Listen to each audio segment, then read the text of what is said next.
Hello students, നമ്മൾ ഇന്ന് 10th CBSE physics chapter human ഐനെ കുറിച്ചിട്ടാണ് പറയാൻ പോകുന്നത്. ഹ്യൂമൻ ഐയിൽ നമ്മൾ പവർ ഓഫ് അക്കോമഡേഷൻ എന്നുള്ള സെക്ഷനാണ് എടുക്കാൻ പോകുന്നത്.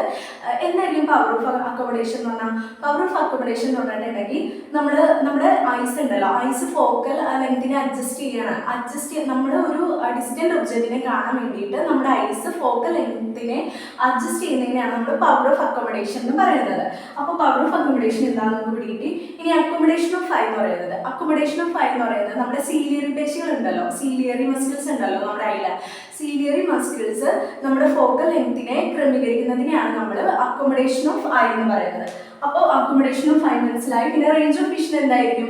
നമ്മുടെ നിയർ പോയിന്റും ഫാർ പോയിന്റും ആയിട്ടുള്ള ഡിസ്റ്റൻസിനെയാണ്. എന്ന് വെച്ചിട്ടുണ്ടെങ്കിൽ നമ്മൾ ഡിസ്റ്റന്റ് ആയിട്ട് ഒരു ഒബ്ജക്റ്റ് നോക്കുമ്പോഴും നിയർ ആയിട്ട് ഒരു ഒബ്ജക്റ്റിനെ നോക്കുമ്പോഴും അവർ തമ്മിലുള്ള അത് കാണാനുള്ള നമ്മുടെ കണ്ണിൻ്റെ എബിലിറ്റി, ആ ഡിസ്റ്റൻസിനെയാണ് നമ്മൾ പറയുന്നത് റേഞ്ച് ഓഫ് വിഷൻ എന്ന് പറയുന്നത്.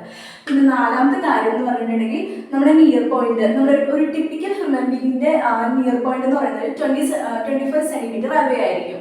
അപ്പോൾ ഈ സെക്ഷൻ കഴിഞ്ഞു. ഇനി നെക്സ്റ്റ് സെക്ഷനിൽ നമ്മൾ പറയാൻ പോകുന്നത് നമ്മുടെ ഷോർട്ട് സൈറ്റും ലോങ് സൈറ്റും ഒക്കെയാണ്. അപ്പോൾ ഇതിനെക്കുറിച്ച് ഇപ്പോൾ എന്തെങ്കിലും ഡൗട്ട്സ് ഉണ്ടെങ്കിൽ കമൻ്റ് ആയിട്ട് ചോദിക്കാം. എല്ലാവരും നമ്മുടെ ചാനൽ സബ്സ്ക്രൈബ് ചെയ്യുക. Thank you.